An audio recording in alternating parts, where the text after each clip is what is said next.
streaming live on YouTube. The YouTube channel is Nation of Jake. That's one word, Nation of Jake. Run that all together. And subscribe to the YouTube channel on the YouTube app or the desktop website, youtube.com. It's absolutely free, along with Facebook and Twitter at Nation of Jake.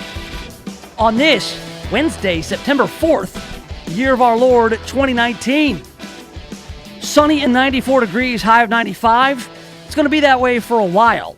And I mean the rest of today, into tomorrow, and the next day, and the next day. My third grade classmate and meteorologist John Bryan over at Local 24 says we could experience drought-like conditions in the coming weeks, which would be odd considering how much rain we've gotten so far in 2019. So I'm for it. I'm for a little bit of a change. A little bit of a drought, that'd be good. My kids are playing soccer. I don't want too many rainouts.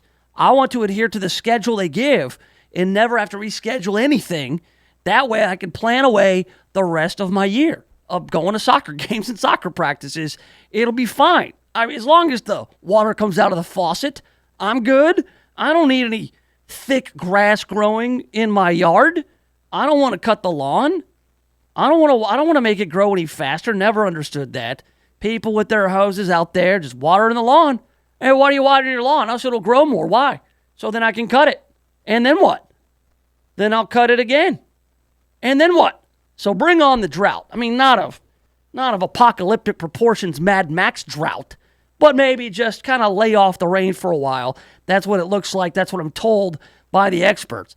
So today on the program, we have a lot to get to, a lot of local stuff to get to. Shelby County Mayor Lee Harris and the Shelby County Commission are looking at a new tax to fund MATA. That's right, MATA. MATA, which has no good routes, is the most inefficient public transportation system in the country. I mean, it's got to be among those. Every time we talk about MATA, we talk about how it's underfunded, and it doesn't go anywhere anybody wants to go. So this is just the latest Shelby County plan to encourage you to move to DeSoto County. They want to charge you more to have more than 2 cars. That's right. Well, the wheel tax, what was a temporary wheel tax some years back, still paying that. And if you're in a situation where you need more than 2 vehicles, another tax. Let's just find ways to do that and drive people out of Shelby County like the city of Memphis has done. Drove everybody out of the city of Memphis. They go to some other municipalities in Shelby County. Shelby County government wants to just drive them out of there too. Keep on driving them east and south. Oh, we got an update on the boy who was blinded by French fries. Remember this from yesterday? There was a boy, he's 14 years old, goes to the doctor, and he's got hearing problems. He's like, I'm really tired. And they said, well, let's talk about your diet. What do you eat? He says, I eat French fries, Pringles, and white bread exclusively. They said, well, you have to do better than that, diversify a little bit. And then 3 years later, by 17, he's blind, and his vision's not coming back. He was blinded by French fries. We have an update on that young man. We'll talk about him in just a little bit. And the latest on that controversial Memphis Magazine cover. That's right, there was a magazine. Comes out, September issue of Memphis Magazine. Caricatures of all 3 of the major candidates for mayor in the battle mayoral. You had Jim Strickland, the incumbent. Mayor! You had Willie Harrington, the former mayor, who was now running again, and Tammy Sawyer. Now, the problem is that the caricature of Tammy Sawyer didn't look like Tammy Sawyer. And Tammy Sawyer and some other people in Memphis think it's racist. Well, now, coming under fire is the artist who drew the cover. This is a guy who's been doing caricature work for a long, long time in Memphis. He is speaking out on social media, which is really impressive to be able to get on Instagram and type out any kind of response from under a bus, because that's where he is. He's been tossed under the bus. Memphis Magazine has tossed him under the bus. You've got some Memphis political leaders throwing him under the bus. Don't hire him. They want him banned from working in Memphis over his terrible caricature of Tammy Sawyer. I don't think it was a racist caricature. I just thought it was bad. He just missed the mark. You can't nail them all. But we'll talk about him and how he is responding. We've also got Frank Holvet of the Memphis City Council. They met for 32 whole minutes yesterday. I want to talk to Frank about what gets done in a 32-minute city council meeting. Why even meet at all if you're just going to meet for 32 minutes? Or that's how we want them meeting, because how much can you screw up in just 32 minutes? We'll also have the news crews, all the local and national headlines on the boat a little bit later here in the Nation of Jake. And by the way, look, if you want to go to the Delta Fair, I am your hookup. I have a 6-pack of tickets to give away. With a 6-pack of tickets, you can take the whole family, or if you don't have a family, you can just take some friends, or you can just go to the entrance of the Delta Fair and find some people and pay it forward and pay their way in. Do whatever you want, because I've got a 6-pack of Delta Fair and Music Festival tickets at the Agri Center. It's going on through the weekend. And that's right, through the 8th. DeltaFest.com for more info. So basically, just call the radio show at any point in the show. All right, 260-5926. Is that still the number? 260-KWAM. If you want these tickets to the Delta Fair, you just call me, and I'll give them to you. That's how we're going to do it. No B-caller 990 or anything. I'm not going to sit here and go through 990 phone calls to give you some tickets to the Delta Fair. Look, I got somebody calling now, and they're going to get the tickets. How about this? Let's see who this is. Hello, Nation of Jake. How are you? Who are you? Linda Clark. Linda? Linda! Yeah. You're going to the Delta Fair! Woo! Woo, awesome. Awesome. You got 6 tickets. What are you going to do with them? How are you going to distribute these tickets? Take my grandkids. Take your grandkids. How many grandkids you got? Tons. Tons? Okay, well, you're going to have to pick them out. You make them do things for them, make them clean up around your house, and then you can pick out the ones who get to go and then the ones who get to stay home. All right, Linda, I'm going to put you on hold, okay? Okay. All right, I appreciate it. How do we put people on hold? I've never done this before. Oh, put her on hold. Greg, how do you put her on hold? Ah, there she is. She's on hold. We got somebody in here whose information needs to get got, Greg. I didn't really plan this out very well. I apologize. She'll have to stay on hold. Her name's Linda. So, Linda, congratulations. You're going to the Delta Fair. Okay, so let's track this hurricane. We've been talking about Hurricane Dorian since last week. Okay, Hurricane Dorian pounded the crap out of the Bahamas. So we know what kind of power it once had. Now it's threatening. It's threatening the Carolinas. It's going to go slap around Florida a little bit. Right now they're getting some tropical storm force winds from the outer bands of Hurricane Dorian. But man, what a bully. That's what Dorian's been doing. Dorian has been threatening you out in the schoolyard. Hey, I'm beating you down. Your beating is coming. And you've been waiting for it. In the meantime, you've seen him put a royal pounding on the Bahamas, going, oh, God, he's coming after me. But he just won't come on. He just won't bring it. Just been taking his time, just slowly, just sauntering about, showing off all this force. But he's coming after you. He's going to come after you. So what he's doing now, he's smoking a little bit. He's putting out his cigarette, ready to come after you, Carolina. But before he gets there, he's just going to give a backhand to Florida. Right now, the folks in Florida are getting, they're getting wind, they're getting rain. They are not getting the full-on destructive force. They're saying that it is nicking Florida with tropical storm conditions along the northeastern coast and threatening a potentially powerful landfall in the Carolinas later this week. They're saying the storm surge could be pretty big as it gains steam, just nicking the East Coast there on its way up to the Outer Banks of North Carolina. The National Hurricane Center in Miami said on Wednesday the Category 2 storm's maximum sustained winds were at 105, which is no joke, and it was located 90 miles east of Daytona Beach. Now, I got word from, it was Boca Raton, that everybody there is safe, I believe, and so they're good. Now, they're saying there's going to be a close brush or landfall across portions of South Carolina or North Carolina Thursday into Friday, and that's where you're going to see probably more action from Hurricane Dorian. Now, what it really did, the damage was really done in the Bahamas. I mean, that place, 7 people dead that they know about, many impacted, destruction, utter destruction there in the Bahamas. And what's always good to see in a situation like this, there are people from all over the country, our country, the United States, who are taking supplies. I know that Donald Trump has sent the U.S. Coast Guard to assist in the cleanup, and then we're going to see, assess the damage and see exactly, how many people were dead or lost. And that's just it. They're still trying to go account for people in the Bahamas. So as this storm moves through, you're going to have to assess the damage done to the Bahamas and then brace yourself for what could happen in North Carolina.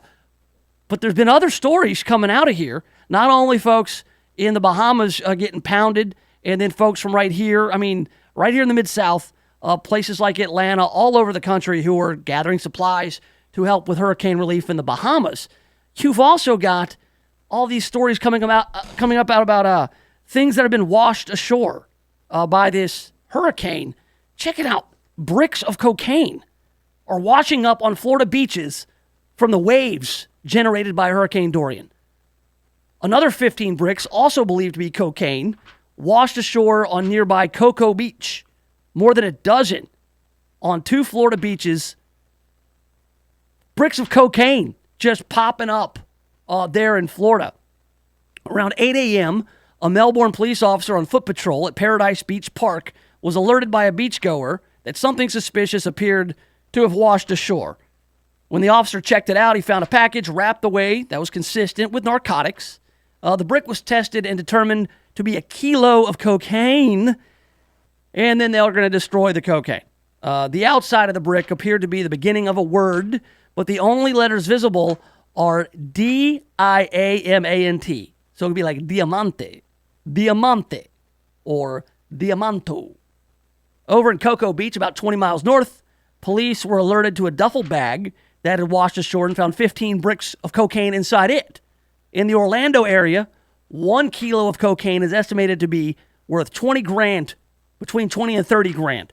The bag had since been turned over to the U.S. Custom and Border Protection. Dorian, again, now a Category 2 storm. It's been lashing the East Coast, washing up all kinds of stuff, including cocaine. I wonder if those are 2 different sources of cocaine, the Diamante cocaine, and it may be somebody else's cocaine. There's so much cocaine going on in the old Caribbean. It just keep washed up ashore. That could actually, be part of the distribution channels. Because, hey, there's a cocaine. There's a hurricane. Throw the cocaine in it. A co-hurricane. A hurricane surge. That's a hell of a surge. And then also, we had to look past Dorian at this point and find out what's coming up behind it. Tropical Storm Aaron is one of the storms behind Dorian. I think that's already fizzled out. Now they're looking at Tropical Storm Fernand. Fernand is targeting Mexico's coast, and then Gabrielle is spinning at sea near the hurricane's season's peak. So you've got not only Dorian to deal with, forget about Aaron, you got Fernand, Gabrielle, and then if we really want to look down the road, you got to deal with Humberto and Imelda and Hurricane Jerry. Hurricane Jerry is my dad at a Memphis Tigers game when he misses the first quarter because of bad traffic. All right, Hurricane Jerry does not like it when Ole Miss gets away with a face mask. Hurricane Jerry will yell and scream profanities at the refs.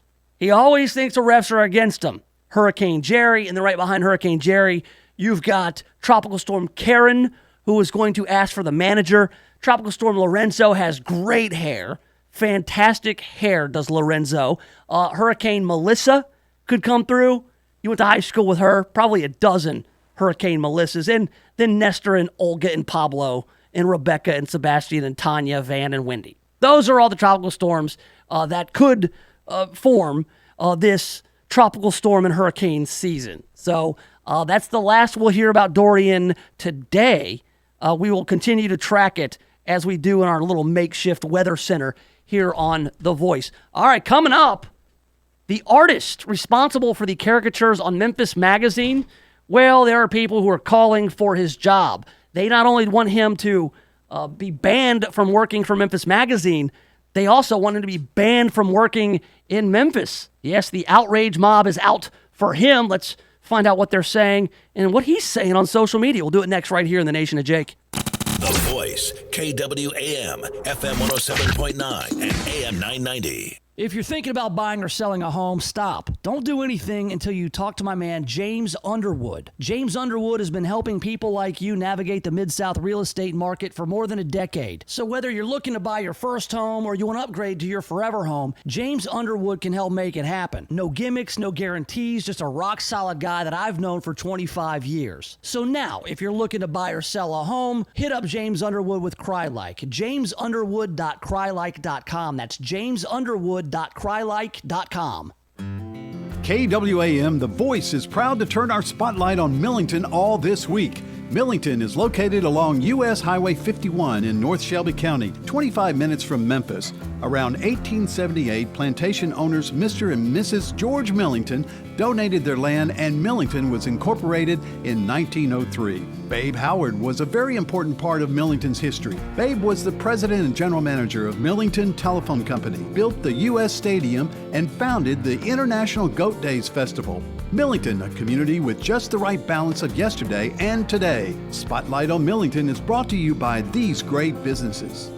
Boatwright Pharmacy, serving the Millington community since 1957. A full-service modern pharmacy with an old-fashioned atmosphere. Homer Skelton Ford in Millington, making sure your buying experience is absolutely the best. Highway 51 North in Millington. The 30th Annual International Goat Days Family Festival is happening September 6th and 7th in Millington. Enjoy the Antique Tractor Show and Parade, KCBS-sanctioned Championship Barbecue Contest, Old West Special Trails Rodeo, Car Show, Arts and Crafts, live music, great food and fun, and much, much more, including goat yoga and our famous goat parades. Presented by the City of Millington in association with Homer Skelton Ford, Republic Services, Ritter Communications, Homer Skelton Chrysler Dodge Jeep of Millington, and Carrie's Body Shop. It's Goat Days, September 6th and 7th at USA Stadium in Millington. Hey, are you ready for your new baby? Yeah. Are you familiar with the ABCs of infant safe sleep? No, what's that? Babies should sleep alone, on their back, and in their own crib. Wow, I didn't know that. Thanks. For more information regarding infant safe sleep, contact the Shelby County Health Department at 901-222-9000 or log on to shelbytnhealth.com. Funding for this was provided by Tennessee Department of Health. Boatwright Pharmacy is proud to be a part of the Millington community, serving generations of families for over 60 years. Boatwright Pharmacy offers warm, friendly, and caring service to all their customers, just like the good old days.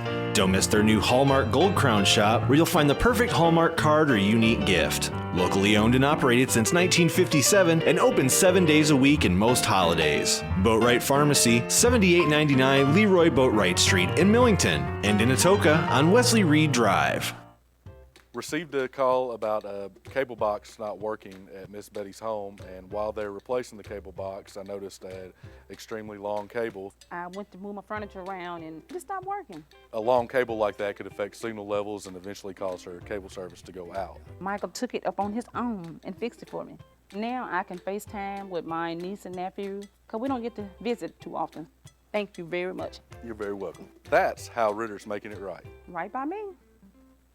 It's Shaq from Homer Skelton Chrysler Dodge Jeep Ram in Millington. Huge deals going on for Labor Day, and come see us, get a great deal. We've got Jeep Wranglers, $7,500 off. Ram, $2,500 and $3,500 trucks, $11,000 off. Wow. For you working guys, we are a business link dealer. Bring your vehicle into service. You're not going to be down. We're going to give you something equivalent to what you have so you can get right back on the job site. Find us in Millington at Highway 51 and 385, or find us at HomerSkeltonCDJ.com. Just a bunch of normal guys in the car business, changing lives 4 tires at a time.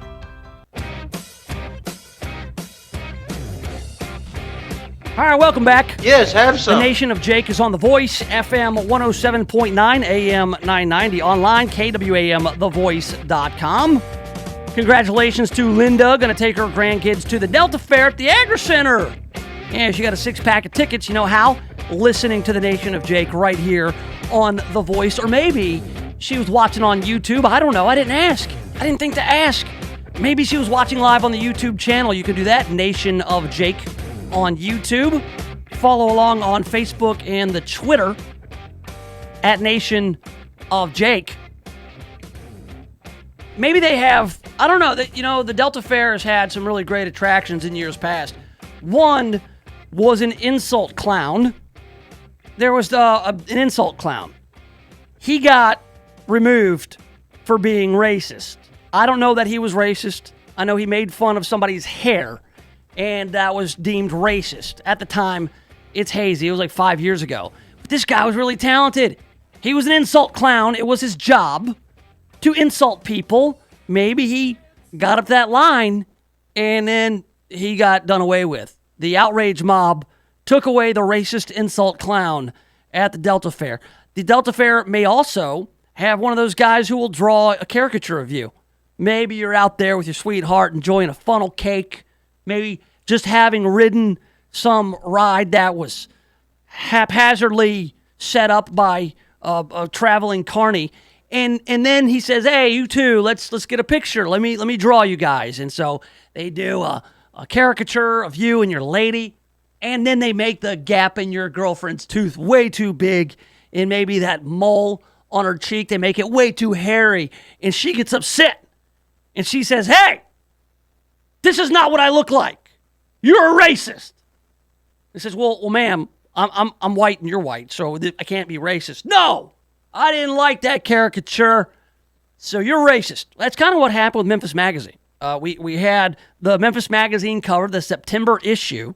It featured caricatures of Mayor Strickland. Mr. Strickland! Mayor! And then Willie Harrington, former mayor, also now running for mayor in the Battle Mayoral on October 3rd.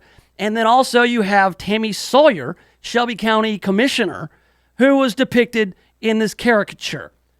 Everybody came out outraged, saying, "Oh, this caricature of Tammy Sawyer is racist. It looks like a Jim Crow era cartoons." Now, when I looked at it, I didn't see it as being racist. I just thought it missed the mark. I just thought that the caricature was off. It didn't look like Tammy Sawyer. Her features were not represented in the caricature.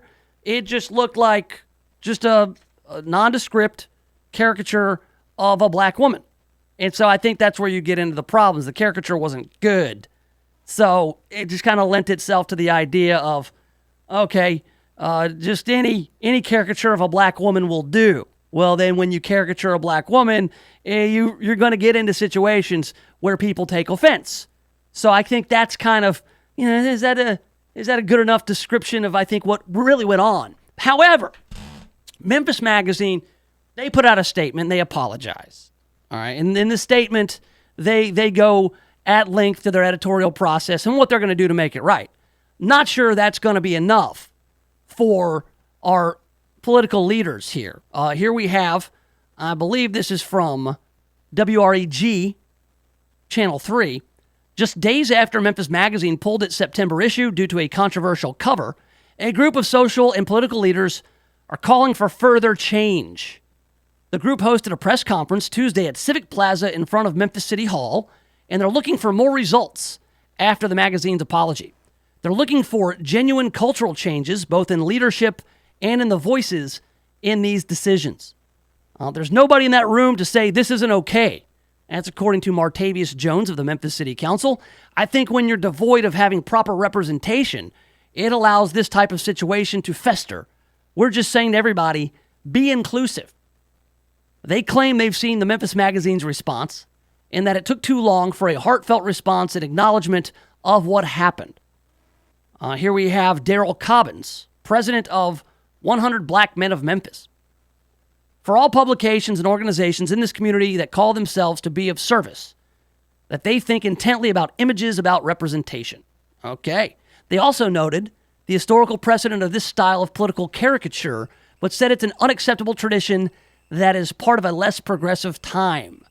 All right, a less progressive time. Harkens back to Jim Crow, back when racism was everywhere and accepted, even celebrated. For a long-term fix, they want more minority voices to be heard in influential settings. Interesting. Like majority black city council since 1995. I mean, that seems to be a pretty influential setting. They also hope the artist will be banned from working in Memphis and with the Memphis print media. Again, they are calling for the artist to be banned from working in Memphis and with the Memphis print media. Don't use them, State Representative G. Hardaway said. I'm saying this, I don't care where he's getting business in the world. Don't pay a bigot to bring us news. That's their solution, is this guy who created this cover, who drew these caricatures, ban him from working in Memphis and with the Memphis print media. Now, who is this guy? Well, his name is Chris Ellis. All right, Chris Honeysuckle Ellis, he calls himself. This guy is made a living as an artist drawing caricatures. His niche is that he does obituaries. He does almost exclusively now, it seems, caricatures of dead people, and he will post them on his Instagram. If you want to follow him, it's like chris.honeysuckle.ellis on Instagram. I spent some time on his Instagram account today to find out what he's all about. All right, because what people like G.A. Hardaway, the state representative, are saying, and he's a bigot. And then you got other political leaders calling for this guy to be banned from working in Memphis and with the Memphis print media. All right, so hey, this guy's a bigot. What he did was racist, this racist caricature. All right, but I think it's fair, it's only fair, that you go and you find out, okay, what's this guy all about? Has he ever done anything else that would make you think he was racist or say he was racist? That is quite an accusation to make, because I'm going to go ahead and step out and say, this guy's been doing caricatures for newspapers and magazines and print media for years and years and years. He's probably not conservative. He's probably not a Republican. He's probably not a racist. He's probably not a bigot. He's a guy who's worked with the print media for years and years. The print media is pretty liberal, okay? And they probably wouldn't take kindly to a racist or bigot drawing their cartoons. I'm just going to go ahead and put it out there that he's probably not somebody is as regressive as you want to make him out to be, G.A. Hardaway. So, when you read about Chris Ellis in the apology, now this is an article called "We Failed Memphis," and this is from Anna Traverse of Memphis Magazine. She's actually the CEO of the parent company, Contemporary Media. You know, she goes on to apologize, saying, look, this was unacceptable. We are pulling the issues. But then she does at one point reference the artist. She says, I will note that the views shared on social media by the illustrator, Chris Ellis, do not reflect Contemporary Media's views. Mr. Ellis is a freelancer and has expressed his personal opinions, not those of Contemporary Media. This is not intended to water down or back away from the apology above. Again, we take full editorial responsibility for the decision to publish the cover. All right, so it kind of seemed like they tossed him under the bus a bit, saying, okay, this is the guy who did it, the artist, and his views and our views, they don't necessarily line up. You know, what he says on social media is not what we necessarily agree with. So I went on his social media, I went on his Instagram, and so he had like some sort of display, and it was all obituaries. It's all dead people. And so he draws people, and then when they die, he's got this whole riff on dead on this day. So people who died on this day, he will write something about them.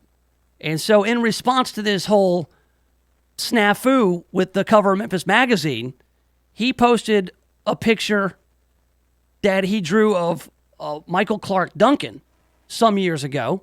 Of course, Michael Clark Duncan from the Green Mile, he was in Armageddon. This guy, you know, he died way too young. He's 54 or something like that. And as I looked for the Instagram account of Chris Honeysuckle Ellis, it's not as easy to find. Here we are. He posted this, and in this obituary for Michael Clark Duncan that he revisits, he references the controversy at hand. Here he says, September 4th, Michael Clark Duncan was a 6'5" crybaby who would tear up as directed on the set of The Green Mile, especially when Michael Jeter would pinch him real hard before the camera started rolling, or on the set of Armageddon when he would lose leg wrestling matches with Liv Tyler. He could also light up a cavernous room with his ebullient smile. And most of that light issued not from his radiant smile, but from his heart chakra, for those of you who cotton to that chakra nonsense. The original version of the drawing attached here is one that I gave him when it was my honor to work with him in 1998. During our final project together, months before his cruel early death at 54 on September 4th, 2012, he showed me a Polaroid photograph of that original, which was framed and still on the wall of his home office. Good thing he died before he realized, as a group of city fathers in my hometown now have declared, that this form of political caricature is an unacceptable tradition that is part of a less progressive time. Poor Duncan would have felt so regressive if he had known that, because this caricature of Michael Clark Duncan, it employs a lot of the same artistic maneuvers that you would use to caricature somebody like Tammy Sawyer. The only difference is this one actually looks like Michael Clark Duncan. Kinda. It kind of looks like Michael Clark Duncan. I'm afraid for Chris Honeysuckle Ellis, while he's a really talented artist and he has his own style, his caricatures kind of miss the mark, because a caricature is supposed to be a drawing, yes, exaggerated features, but you're supposed to know who it is without there being some sort of explanation there. That's really the whole point. The whole point is you exaggerate the features so that that person is unmistakable. You shouldn't have to have a caricature of a famous public figure or an actor or a celebrity. You shouldn't have to write who it's supposed to be. If you have to write a label on it, then you failed as a caricature artist. Now, this guy's very established. And this guy, again, he has his own style. But I went through a lot of these, and I wouldn't say that 100% of them are on the mark. So maybe he just kind of whiffed. Maybe he just missed on the Tammy Sawyer caricature. If you just took that caricature and lined it up with the rest of them, I wouldn't have told you, I wouldn't have been able to tell you it was Tammy Sawyer. And I know what Tammy Sawyer looks like. I pay attention to politics around here. I've covered when she says dumb stuff in the media, stuff that I disagree with, I should say. So yeah, I know what the woman looks like. And if you put the caricature of Tammy Sawyer in front of me without the name Tammy Sawyer on it, or in context of it being about the Battle Mayoral, I may not have known. So, Chris Honeysuckle Ellis has gone on social media to criticize the criticism of his caricature, but it just goes to show. This is a guy who was very much in line with the politics of a Tammy Sawyer. I mean, I went through all his Instagram posts. This guy's left of left. This guy is not some political opponent of Tammy Sawyer. And I'm willing to bet he's not a racist at all. At all. He's a caricature artist who has his own style, and sometimes he will sacrifice the actual point of a caricature for his style, I think. Because what he does is he does caricatures, and they're unique, they're his own, and then he explains who it is and why he did it. Whereas, I got a buddy named Tim, who is not a caricature artist. He's a radio producer and radio personality. He just goofs around and doodles, right? He just does like drawings, goofy drawings when he's bored or during commercial breaks during his radio show. They're better caricatures. They are. They're awesome. They're cartoons, and they look just like who they're supposed to. He never has to label them. And this is a guy with computer paper stolen from the radio station and a pencil. And the guy's really good at capturing the likeness of people of interest. Whereas Chris Honeysuckle Ellis here, who's been thrown under the bus by not only Memphis Magazine, but all these political leaders, state rep, calling for him not to be hired over this. And honestly, I think it all comes back to this. No matter who they had do the caricature, I believe that Tammy Sawyer, if it was unflattering, was going to say it was racist. That's just it. You cannot win. Do not draw women. Don't do it. Because you end up making the gap in their teeth too big and the mole on their cheek too big and hairy, and then they're mad at you at the Delta Fair and they leave you there with your funnel cake to eat all by yourself. That's what you get for trying to draw a lady. If you do try to draw a lady, make sure she looks good. Always. And I'm sure that's sexist somehow. But I'm just telling you what the reality of the situation. All right, coming up, French Fry Kid. He ate so many French fries and Pringles and white bread that he went blind. But I'm not sure it's his fault. You know who I'm going to blame? Yeah, the government. They did this as a kid. You blinded him with government. And I'm going to tell you why next right here in the Nation of Jake. The Voice, KWAM, FM 107.9 and AM 990. CBS News Update. The latest report on Hurricane Dorian has that storm packing 105 mile per hour sustained winds and moving slowly up the coast off Georgia right now. Its closest pass, possibly even a brief landfall, along the South Carolina coast beginning tomorrow morning. CBS's Jamie Yukas is in Charleston. As much as 10 feet of storm surge could be in this area by tomorrow morning. Homes, businesses, and the fire department have all now boarded up. 75,000 sandbags have been given out. Interstate 26, the main road out of town to higher ground, that is open one way so people can get out. Dorian expected to hit the Outer Banks on Friday morning, possibly with hurricane force winds. North Carolina Governor Roy Cooper. North Carolina faces deadly storm surge and inland flooding. The greatest threats are to our coastal communities and their inland neighbors. CBS News Update. I'm Jim Chenlevy.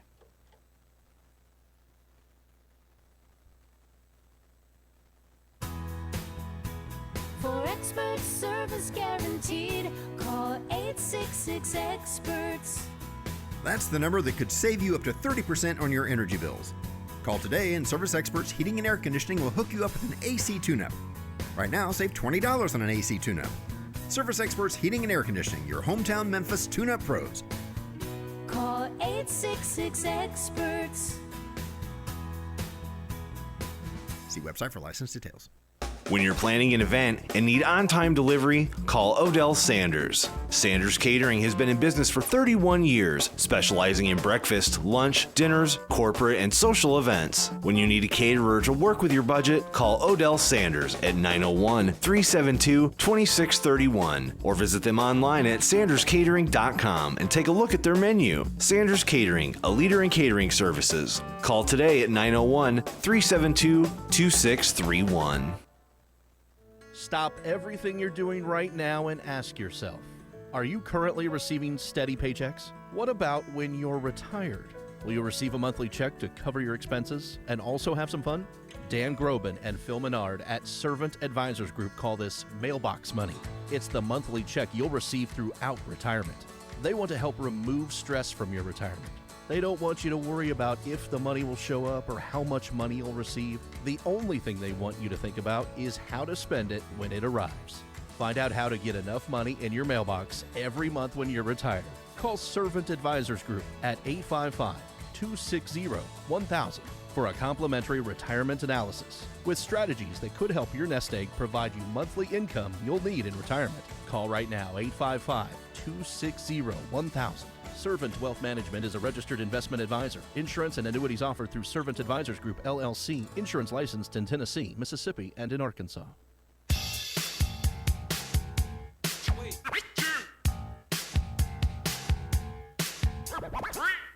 All right, welcome back. Yes, have some.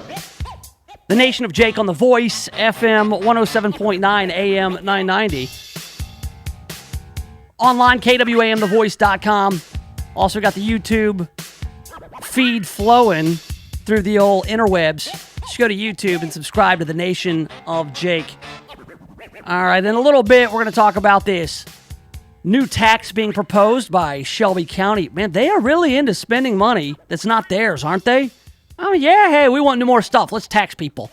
Now, podcasts, $15 an hour janitors, and now there's a new one. And all it's going to do is run people out of the county. Talked about that in a minute. So the kid who ate all the French fries from yesterday, we talked about this kid. I think that he was in the UK because he ate the French fries from the fish and chip shop. And so that was kind of a clue to me that he was from across the pond. All right, this young man decided that the only thing he liked were French fries and Pringles and white bread. Throw in some processed sausage or ham and cheese, and that was about it. Pretty much all his life. Poor kid had no kind of upbringing from responsible parents. Responsible parents would not let him subsist on just French fries and Pringles and white bread. As a result, he was blinded. Not blinded by the light. he was blinded by the fries because that's all he ate. I told my kids this story last night. There's a kid who only ate French fries. I was explaining why we eat what we eat. Because my kids are always asking for candy and brownies and stuff. And I said, no, you can't have that right now. Every once in a while it's fine, but you need to eat your red beans and rice and your corn right now. And maybe even have some broccoli or something. And then I told him, I said, there was a kid who only ate French fries and now he's blind. They're like, hey, if he eats broccoli, will he get his sight back? If he eats carrots, will he get his sight back? I was like, no, he's blind forever. So I got an update on this story. Kid's still blind. And his sight ain't coming back. Man, it's terrible. It's got to be awful. He has to feel awful. His parents have to feel awful. You know who should feel awful about this? The government. I don't know what the government was like over there in the UK where he was. That said, remember the old food pyramid? Now this gets me all riled up. There was a time where the federal government did something good. All right, they did a study on smoking, and that study determined that smoking was bad for you. All right, yeah, real deep stuff. Yeah, real logical jumps being made there. Anybody could have told you that smoking probably wasn't good for you. Inhaling tar and nicotine and smoke and fire, what, that's not good for you? So the government did this whole big smoking study, found out, hey, smoking is bad for you, and how can we get people to stop smoking? So the government was feeling itself, all right? The federal government was like, hey, yeah, we can do this. We can solve all these problems. We solved the smoking problem. People now know it's bad for you. Now let's tackle obesity. So the federal government came up with something called the food pyramid. This was like not so long ago. This was like late 80s, early 90s, I think. May have been updated since then. But these dumbasses in the government were like, we're going to solve poverty. Let's come up with this food pyramid. You know what was at the base of the food pyramid? What you should have the most servings of? They had carbs. Okay, they had carbs on the base of the pyramid. You needed like 5 to 11 servings of rice and bread and pastas and cereals. The base of your diet should be built, the foundation, on carbs. But they didn't differentiate between complex carbs and simple carbs. Yeah? Huh? So white bread was the same as wheat bread. Whole wheat pasta was the same as white rice. So these idiots told you, yeah, eat bread with every meal. Eat as much bread as you can. Bread is the greatest. Even though we know that white bread breaks down into sugar in your body. All carbs are not created equally, right? But you were told by the government the base of that pyramid was all bread. And then vegetables and fruits, which I can't deny. You know, that probably belongs there, the second most important. And they had dairy and protein above that. You know, meats and dairy and whatnot. That's protein is more like the base. You need protein the most. So I would flip-flop carbs and proteins, and at the top, they had fats. Use the fats sparingly. Fat is bad for you, right? So what did that do? That's every food maker said we need to take all the fat out of the food. We can take the fat out, all right? And what we'll do is we'll replace it with sugar because sugar is carbs. That's right. This pyramid says that fats are bad even though fats aren't bad. Too much fat can be bad, sure. But there are good fats, right? There's a lot of good fat. Fat you need. You need fat, carbs, and protein. That's what you need. If you want to break it down scientifically. You need it. It can't just be sprinkled. I'll use it sparingly. So what did these food makers do? You know, they said, let's take the fat out. Let's replace it with carbs, sugar, and then everybody's compliant. We can market this stuff as 99% fat-free, and we can sell more stuff. So they got a generation of people thinking that you got to eat white bread or any kind of bread or grain or cereal or whatever it is as the base of your diet, and then stay away from fats. So you gravitate towards this 99% fat-free food, which is loaded with carbs and sugar. And so what do we have now? Generation of obese people. That's right. Generation fat ass, because the government gave you a bogus food pyramid because they felt so confident that they could solve this problem of obesity because they determined smoking was bad. There were hundreds of thousands, if not millions of people who never smoked, who knew it was bad for you before some government report came out. But, hey, food pyramid. Oh, what do we do here? Oh, let's just eat a bunch of bread and some fruits and veggies. No fats. Dairy's in there. Oh, we can eat yogurt. You know how much sugar is in yogurt? Look, seriously. Go look at your fruit on the bottom yogurt from Yoplait or whatever. Look how much sugar is in that. No wonder this kid ate French fries and thought he was okay. He's blind now, by the way. He's still blind. I mean, have you seen this kid? All right. I've not seen him either. Neither is he. He's blind. All right, coming up, what's stupid?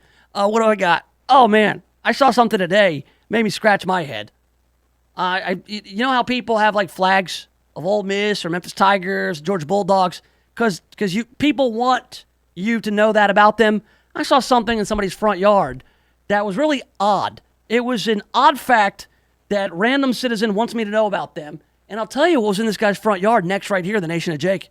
The Voice, KWAM, FM 107.9 and AM 990. When's the last time you looked at the windows in your house? Not through the windows, but at the windows. Really looked at them. There's dirt, streaks, buildup, smudges, fingerprints, paw prints, spider webs, dead bugs. There's little white speckles. I have no idea what they are, and who knows what else. Now, cleaning all the windows in your house makes a big difference, but it's also a big job. That's why you need Just Windows Home Services. Just Windows has been taking the pain out of window cleaning since 1992. Just Windows cleans all types of windows, storm windows, screens, skylights, interior, exterior, upstairs and down. Now, I know I told you the company is called Just Windows Home Services, but they do a lot more. Roof and gutter cleaning, pressure washing, mirrors, blinds, ceiling fans, light fixtures, chandeliers. Look, if you've got hard to reach areas of the house, then you need Just Windows Home Services. Call for a free estimate, 751-3934. That's 751-3934, or get them online at justwindowsmemphis.com. That's justwindowsmemphis.com.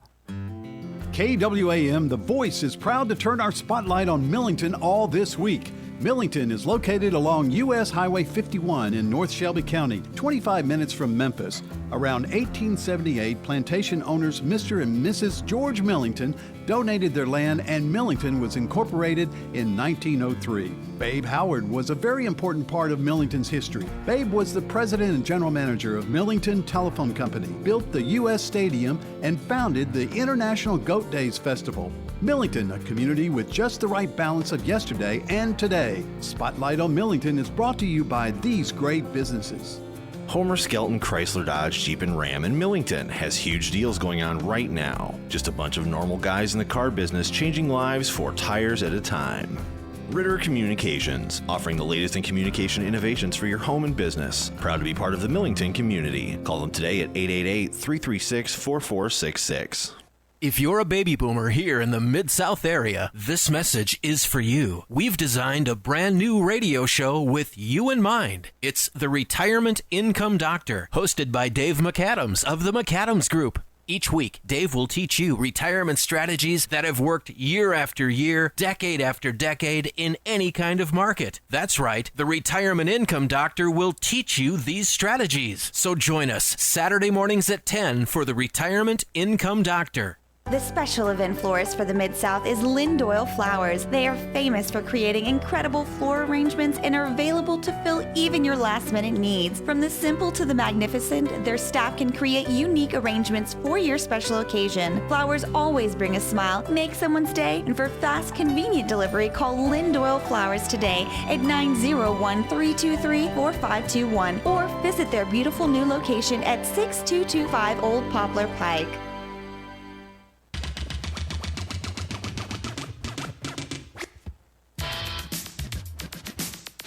All right, welcome back. Yes, have some. The Nation of Jake on The Voice, FM 107.9, AM 990, online, KWAMTheVoice.com. Yeah, YouTube, Facebook, Twitter, Instagram, at Nation of Jake on all of them. All right, today I was driving and I passed some houses in the neighborhood, rolling out, saw somebody with a Memphis Tigers flag on the house. I saw somebody with an Ole Miss, like, yard sign kind of deal, like a yard flag. And people always want you to know something about them. They want to fly their colors, just to kind of know what kind of household this is. You might see somebody who's got a CBHS legacy sign. They want you to know that not only do they have a CBHS student, they've got multiple CBHS students. That's right, a legacy sign. Dad went to CBHS. My son goes to CBHS. Yes. People are always wanting to brand themselves. Well, I also saw a guy, and this was really odd. See, I get it. I get the college allegiance, especially during college football season. I get the high school stuff. You're proud. You're paying 10, 15 grand to send the kid to a high school. You want people to know. I get it. And then other things. Your personality. You might be a yard gnome. You might have one of those yard gnomes who's mooning somebody. Very clever. Yard art. Halloween decorations. Before you know it, it'll be here. People set up full graveyards in their yards, right? On their lawns. Like a cemetery, right? Well, today I saw something that is nothing like any of those. I drove by a guy's home, and adorning his front lawn was a post. And on that post was a DirecTV satellite dish. That's right. That's what this guy wants you to know about him, is that he's got DirecTV. All right, that is first and foremost, you guys. I, A, have DirecTV, and B, I do not have a clear shot to the southern sky off the roof of my house. So what I'm going to do is I'm going to put it on a post in my front yard. You got to really love TV to do that, don't you? I'd be really bummed if I was that guy. I love TV so much that I have to have a satellite shoot some sort of signal into space so I can receive a signal back from the heavens so that I can enjoy my programs. I just think that it's an odd thing to do, especially when there's other solutions out there. You can go with the internet TV, with the U-verse, cable, whatever, Xfinity. You don't have to have the satellite dish anymore. I think that they say ditch the dish. Some do. That would be one of the reasons never to entertain the idea of a dish if that dish has to be mounted in your front yard on a 4x4 post. You got to set the post. You got to get a post hole digger. You got to get some satcrete. You got to wait for it to dry. Then you got to have the DirecTV man come over, and he's got to set this dish up, and it's not hidden away on your roof or something. It's right there for anybody to go, kick over or vandalize or pour milk into it and let a cat lap it up. Just odd. I'd hate to be that guy. Worse yet, I'd hate to be that guy's neighbor. Because, Lord, it's a bad look. The dish on the post in the front yard and whatnot. Coming up, Shelby County's trying to chase you out of here. KWAM, your news and information station with CBS News updates every hour on the hour. KWAM Memphis. This is CBS News on the hour. Real news, real reporting. I'm Jim Sheneby. Time is getting short for evacuations of coastal areas in the Carolinas ahead of Hurricane Dorian's arrival tomorrow. National Hurricane Center Director Ken Graham. It's about 115 miles east of Jacksonville. 105-mile-an-hour winds continue around that center. And also we have the movement north-northwest at 9 miles an hour. So it continues to progress northward. Charleston, South Carolina Police Chief Luther Reynolds. We are going to have significant flooding.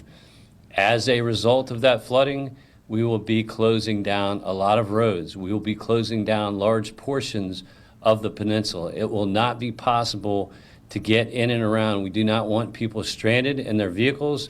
North Carolina is reporting what it calls the first storm-related death, a man who fell off a ladder while installing protective measures on his home. Dorian has killed 7 people in the Bahamas when it hit full force earlier this week. Correspondent David Begnaud is there. From the air, flying over Abaco Island, the damage stretches for miles. Entire neighborhoods flattened, homes shredded, shipping containers and boats hurled inland.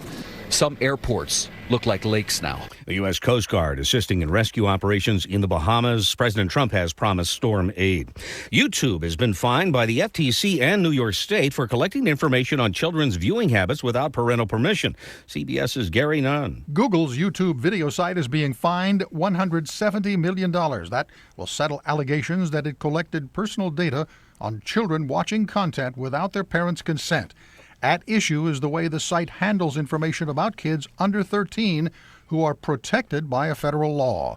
YouTube earned millions of dollars by using data to target ads to children. Michigan moving to ban flavored e-cigarette fluids. WWJ's Tim Skubick. The governor's chief medical executive concludes youth vaping constitutes a public health emergency in Michigan, and therefore the governor is issuing these rules to ban flavored nicotine vaping products on store shelves. There are 13-year-olds that are vaping Fruit Loops right now that are doing lifelong damage and that have no idea that they are engaging in a substance that they're going to be addicted to maybe for the rest of their lives. The governor also accused the industry of using misleading marketing products to sell this stuff to kids. President Trump has just announced more federal funding for state drug programs. The Department of Health and Human Services is awarding $1.8 billion in new grant money to fight the opioid epidemic. On Wall Street right now, the Dow up 212 points, or 0.8%. The NASDAQ up 92, and the S&P up 28.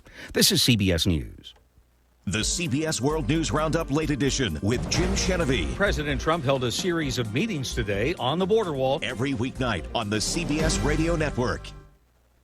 Finding great candidates to hire can be like, well, trying to find a needle in a haystack. Sure, you can post your job to some job board, but then all you can do is hope the right person comes along, which is why you should try ZipRecruiter for free at ZipRecruiter.com/free.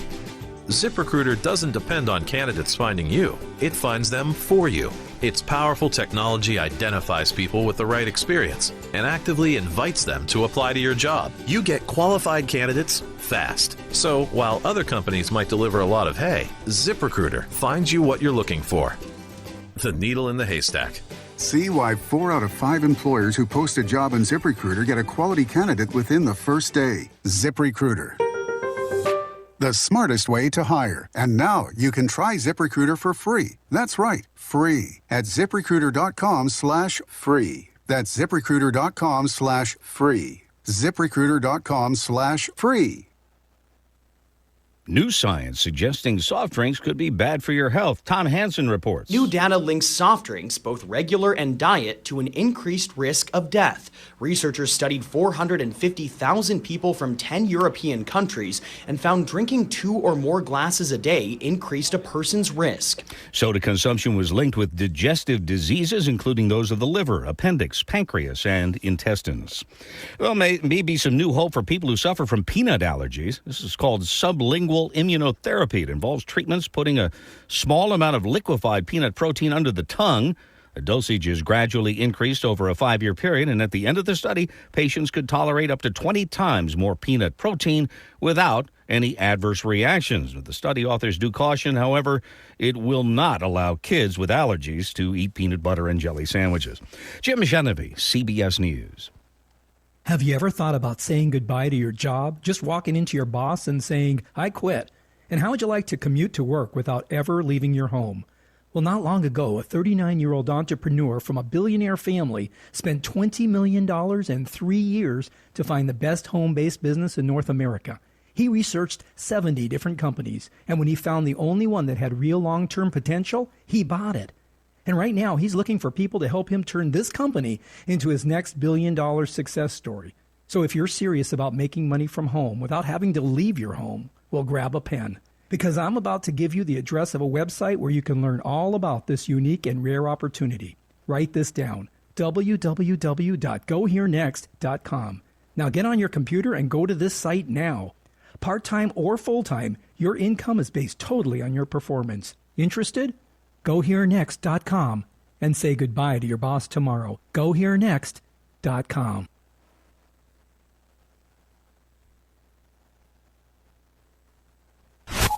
Jake, I need my money.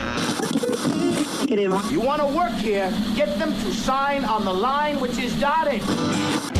Welcome to the Nation of Jake on The Voice, KWAM, FM 107.9 and AM 990.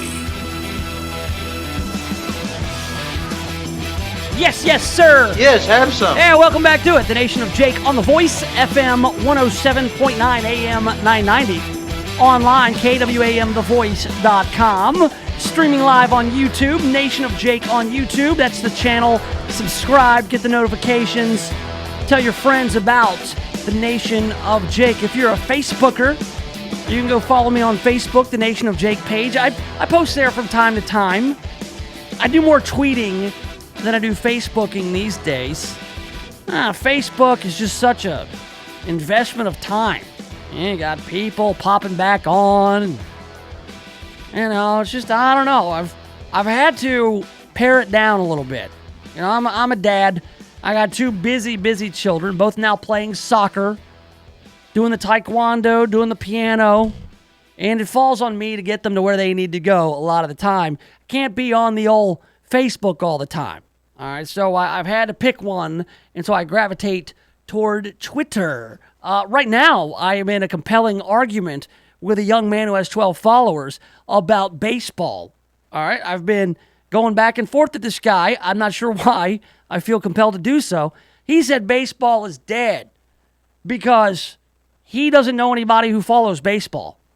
He says guys my age don't like baseball, therefore baseball is dead. Nobody likes baseball because nobody I know likes baseball.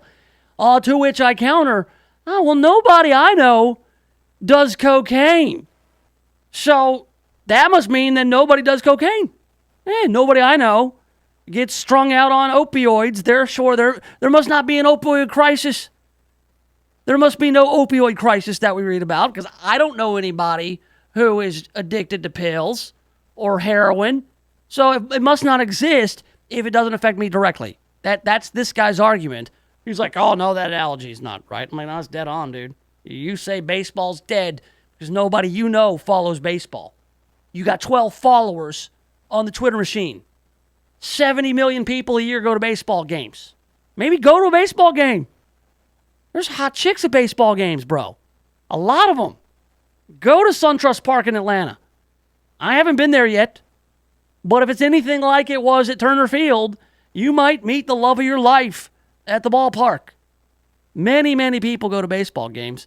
These are the kinds of stupid little arguments, just micro arguments you can get into on the old Twitter. I've also revisited a lot of great music. I'm friends with Matt Pinfield on Twitter, not to brag.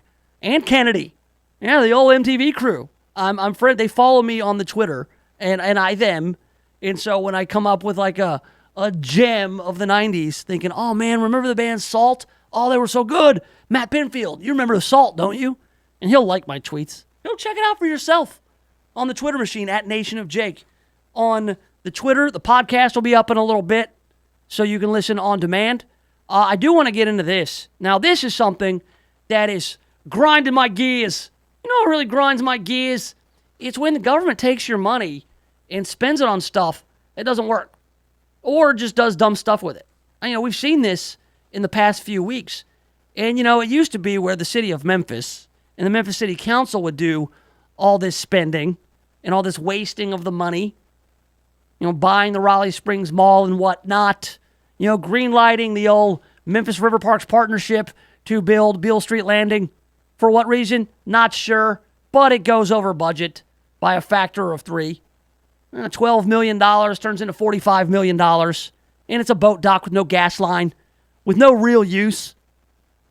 We've seen this happen time and time again.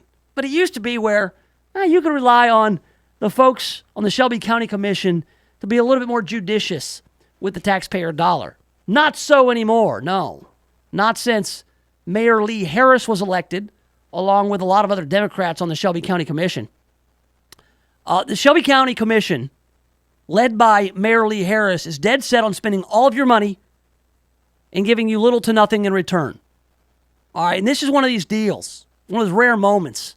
This just doesn't affect you if you live in the city of Memphis. This affects you if you live in Collierville, Germantown, Bartlett, Lakeland.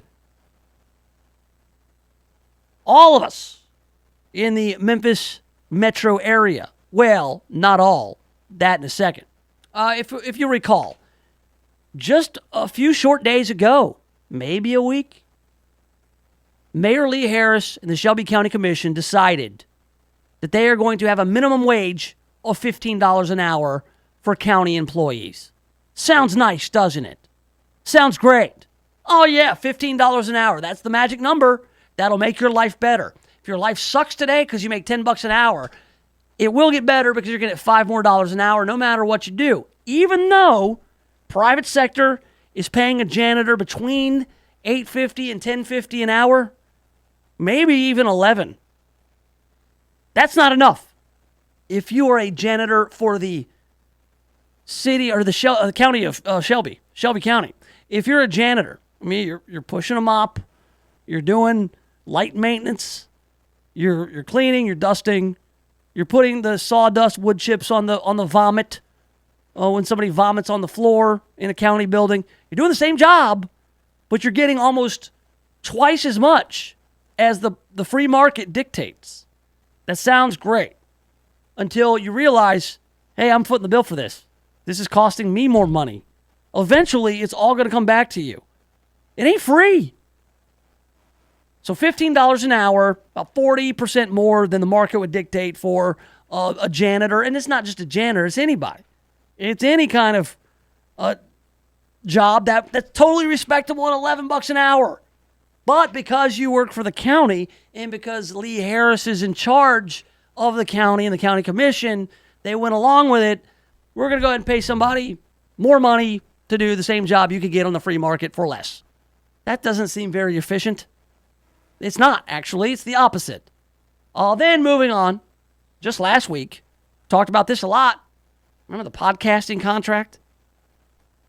Shelby County decided that having podcasts produced was worth $110,000 of your tax money. That's right. The Shelby County Commission, damn near all of them, they decided to take your money and give it to two guys who somehow are friends with somebody who knows some people. $9,150 a month to do what?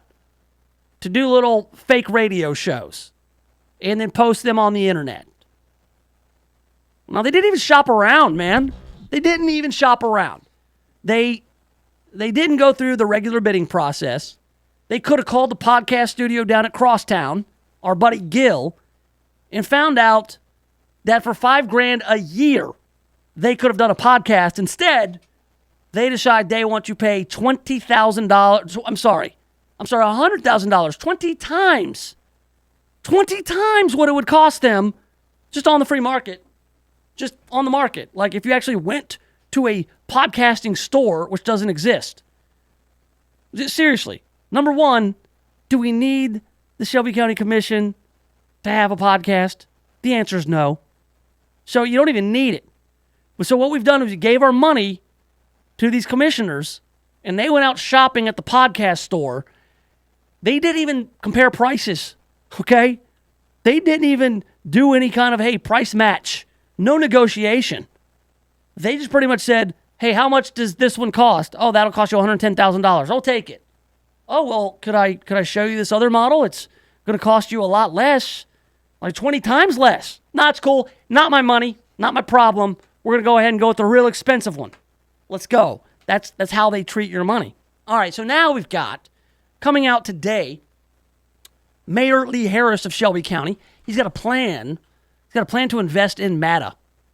That's right. I always get confused. I lived in Atlanta for years, so I always want to default to MARTA, which is Atlanta's MATA, which is also garbage. So MATA, public transportation, the old MATA buses. Now MATA has had a tough time. All right, not a lot of people ride the bus, and it's for a lot of reasons. Most people have vehicles, and they want the comfort of their own vehicle, and they don't want to wait on a bus. I get that. There's other places in the country. People go to work via the bus. They don't have a car. Driving is not conducive. Traffic is gridlock. You think of places like New York and Chicago. Public transportation, they got trains, they got buses, and everybody uses them. All right, well, here we're a little bit more spread out. You don't have those densely populated areas where everybody's going to the same place, and the subway goes everywhere. It's inefficient, ineffective, expensive to run, poorly managed is really it. I don't know the answer, the solution to MATA, but the county does. More money. We're going to throw more money at something that people just don't want. All right? So, I mean, it's just, I don't know. I've read about MATA over and over. Because Ron Garrison used to be the old CEO of MATA. And there was like one point where they just had no plan. They don't have efficient routes. You know, something like public transport is that you have to identify the high traffic areas and destinations. You know, where can we get the most people to and fro efficiently? You start with those major routes. And then you have a little, branch off of those. I see empty MATA buses all over town, and it doesn't seem like there's any kind of route, rhyme, or reason to it. So now the latest is there's a county plan to fund MATA. It hinges on a fee for those with more than 2 vehicles. That's right. A proposed fee on every vehicle beyond 2 registered to a Shelby County residential or commercial property could send up to $9 million towards public transit every year. They're calling it a sustainability fee. The sustainability fee would charge an additional $145 annually for every car and some non-traditional vehicles such as trailers after a household's second. So if you've got 2 cars, you don't have to pay the sustainability fee. If you have 3 cars, it's $145. You got 4 cars, that's another $145. So instead of making MATA efficient, clean, effective, increase ridership through providing a service, they want to raise money for MATA by charging people who don't ride the bus. People who don't ride the bus are going to fund MATA for those who do. That's what they want to do. Because government types love public transportation. You know why? Because they control it. They control it. They know what's good for you. They do. Mayor Lee Harris knows what's good for you. He absolutely does. It's good for you that we pay our janitors $15 an hour. Well, how is that good for me? I'm not getting the $15 an hour. That guy is. Oh, it's good for you that he is. Just go with it. I know what's best. I'm the mayor. You elected me. And he's got a point, right? Yeah, you elected these people. I didn't. So you've got big government loves public transportation because they're in control and they're going to dictate how you live. If you've got more than 2 cars, it's going to cost you more. It's going to cost you. You don't need more than 2 cars. And if you have more than 2 cars, you can obviously afford to pay a little bit more for our MATA buses because we want to control everyone where they go. Well, why doesn't the MATA bus go here? Well, we don't want it to go there. You don't need to go there. Why do you need to go there? Get your own car. It's like, hold on a second. It's goofy. MATA says it needs an additional $30 million annually in order to be fully funded. Its current funding includes $29 million from the city of Memphis, $12 million from the U.S. government, $7.6 million from the state, and $6 million from passenger fares. That's right. It's just like with Amtrak. It's just like with any other government-run business. Look, they need an additional $30 million to be fully funded. And if I'm adding it up correctly, $29 million plus $12 million, that's $41 million. $41 million, then they get another 8 from the state. So that's almost $50 million. Right. They need $30 more million.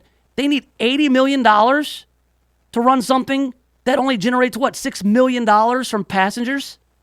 What kind of upside-down garbage is this? So, obviously, the solution is going to be to charge people who don't ride the bus. What? How about people in parts of Shelby County that you're not going to put a bus route out to, and you should not? People who live in more rural areas of Shelby County who aren't going to use the bus, who aren't going to ride the bus. I mean, people have kids who are driving, who need to drive themselves to their practices or to school or to work. You're just going to charge them more. Charge them. What this is going to do is going to chase people out of Shelby County. Eventually, you will. You will. Why do you think so many people moved out of Memphis? Because you offer none of the major three things that people consider when they live somewhere. People want safe streets, good schools, and reasonable taxes. That's what they want. Memphis can provide none of those things. The streets aren't safe, the schools aren't good, and the taxes are the highest in the state. They don't even do schools there. All right, so people, what? They've moved. Mayor Jim Strickland and anybody else who's being honest with you will tell you that population loss was Memphis's biggest problem. So, what's happened now? Mayor Lee Harris and the crew on the county commission, they're like, yeah, we need to get into the county because, hey, they're trapped. They can't get out of Shelby County. Well, maybe you're not looking south of the border because people are going to go down to DeSoto County. People live in Hernando. I know a guy who lives in Nesbit. I know people who live in Senatobia. And they drive all the way up here to work. But they don't want to pay the taxes and deal with the BS. And so they drive down to Senatobia and Nesbit and Hernando. Are you kidding me? You think people won't leave Shelby County? They have. Why do you think that DeSoto County's gotten so big? So there you go. You're going to have more taxes. Just based on, because hey, you want to live a certain way. You want a third car? Tax it. We're going to call it a fee. And it sounds so green, right? And it sounds so harmless. A sustainability fee.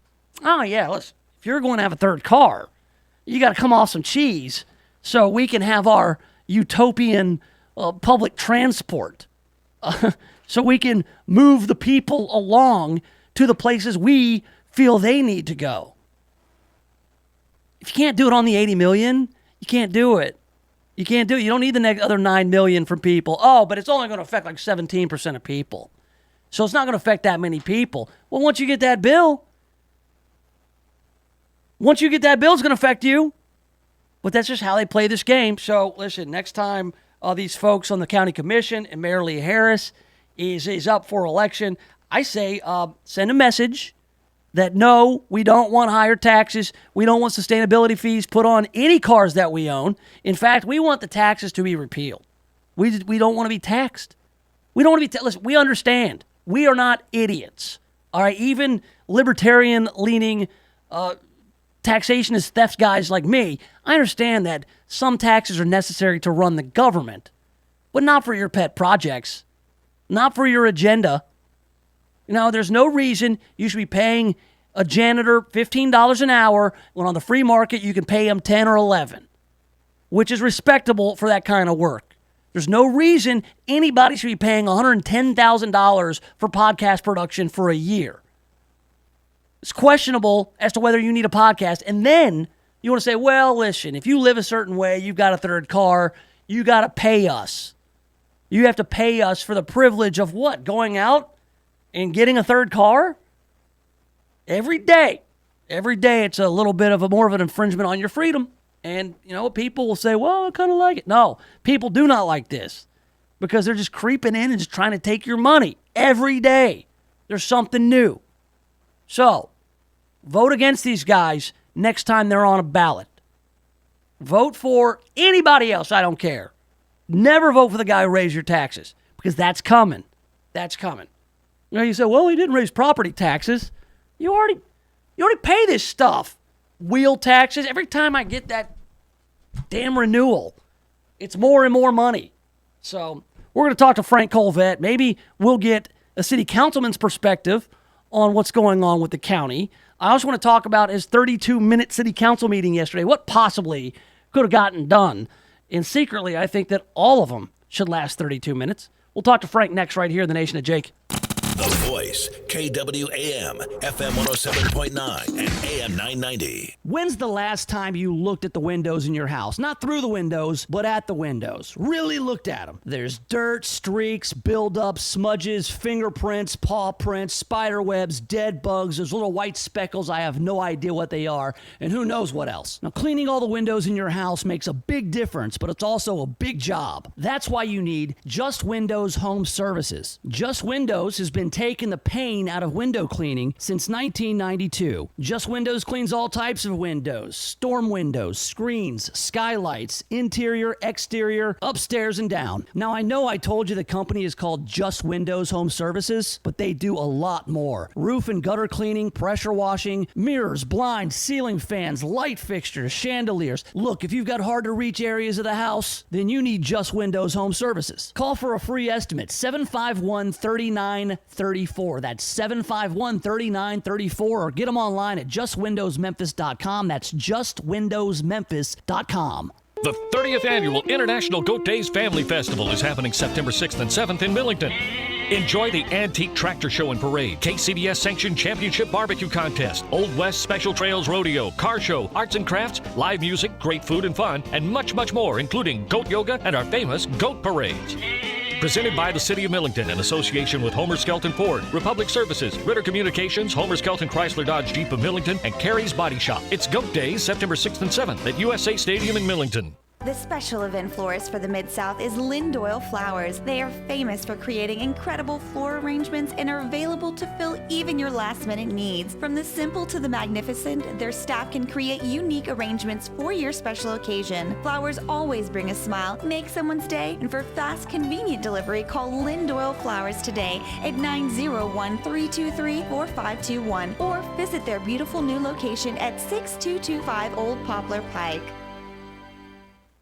My name is Kevin Moody. Both of my kids do online gaming. They let me know when the internet's down. I'm Bobby Valentine. I work for Ritter Communication, and I'm a technician level 2. My services were completely out. They sent Bobby out the next day.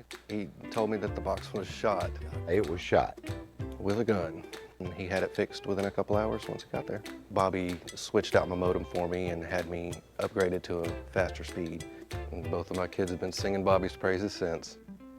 Did you know that your potential customers look at your website and determine your credibility within 8 seconds? Make sure your business reflects the quality service you provide. Contact Control Alt Design for a free quote today. Today's marketplace is very competitive and you need a professional web presence. Control Alt Design offers web design at a fraction of what the larger firms charge. Control Alt Design has been helping local businesses stand out on the web for over 20 years. They also offer logo design, business card design, flyers, brochures, and more. See their work today at ControlAltDesign.com.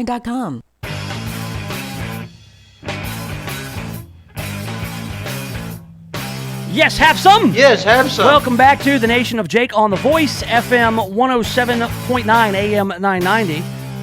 Online, KWAMTheVoice.com. We're still going on the YouTube channel, Nation of Jake. Also follow me on Facebook and Twitter at Nation of Jake.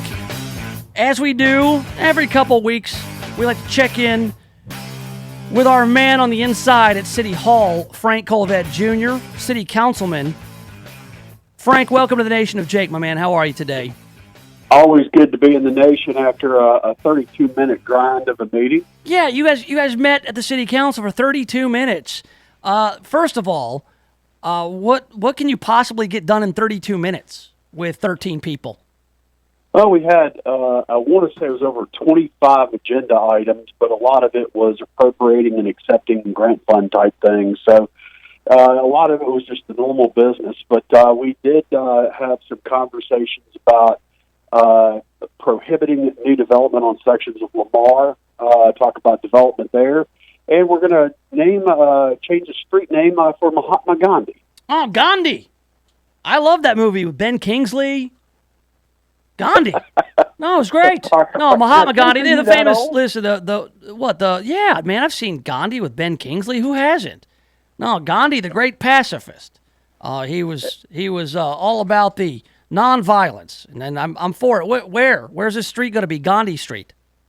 It's going to be about southwest of downtown, and I agreed with it, and I liked the concept because I didn't know this until I did the research, that Martin Luther King had went to India for several years and studied under Gandhi's followers, and the folks that followed him taught Martin Luther King the concept of nonviolent peaceful protest. So I think he does have a tie to Memphis, especially in the learning curve of, for lack of better words, how to peacefully get your point across. Yes, nonviolence and protest and pacifism. It's a little bit of a stretch saying there's a Memphis tie there, but how about this? Gandhi was a righteous dude. Let's name a street after him. Boom! I mean, what's wrong with that? Boom.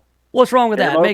Make it happen. I'm glad you guys only met for 32 minutes because you can't get a whole lot done in 32 minutes, and that means you guys didn't screw up the city anymore in 32 minutes. In 32 minutes, it's really hard to break things. Right. Sir? Well, I mean, also, it's hard to break things in 32 minutes, and why break stuff when you got the county commission? They're trying to do your job for you. They're trying to break things for everybody. Did you hear about this new tax that Mayor Lee Harris wants to implement on if you got a vehicle that's your third vehicle, then you're going to pay an extra $145 so they can fund MATA. And I have not read the actual bill that he has introduced. I don't think he has actually introduced the legislation, but you'll love it. You're going to love this, dude. Yeah. Look. If you're a resident of Shelby County and you've got more than 2 vehicles, for every vehicle over 2, you're going to have to pay an additional $145 annually for every car over 2 cars.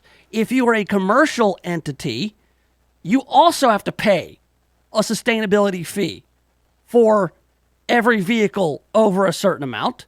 That's not going to fly with a lot of companies who do like transit here. FedEx is not going to like that. Couriers in general, I don't know, maybe a landscape guy who's got a bunch of trucks out doing service calls. I think you're spot on with that one. The business community is obviously not going to like this at all. I mean, you have the firm that I work for, Greenscape. They have over 30 vehicles, so obviously that $145 charge is going to hit big time. And we're in an industry where the wages, we can't pay $15 an hour to the high school kid or the college kid cutting grass for us for the summer. So it's a competitive market that we're in, and adding costs for a benefit that clearly Greenscape's not going to use MATA. We have to get all of our equipment on to cut grass. So I think the mayor's going to see a lot of pushback on that over at the county commission. I think we all agree that MATA needs a lot of reworking and more oversight, but at the same time, I'm always very hesitant, Jake, and you and I think, can strongly agree on this. You and I just don't see throwing money, especially taxpayer money, at a problem and just expecting things to magically fix themselves when you're not asking where the costs are, when you're not asking where the efficiencies are, when you're not probing into and finding out, are they using the money in the most efficient way possible?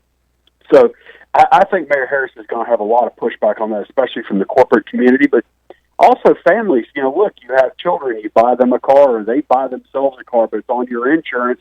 The tags are in your name. Well, bang, you just got 3 cars, you, your spouse, and your child, and you just got hit for another $145. So how is that going to help the taxpayer? I think there are a lot of questions, and the proof will be in the pudding as to how this is exactly written.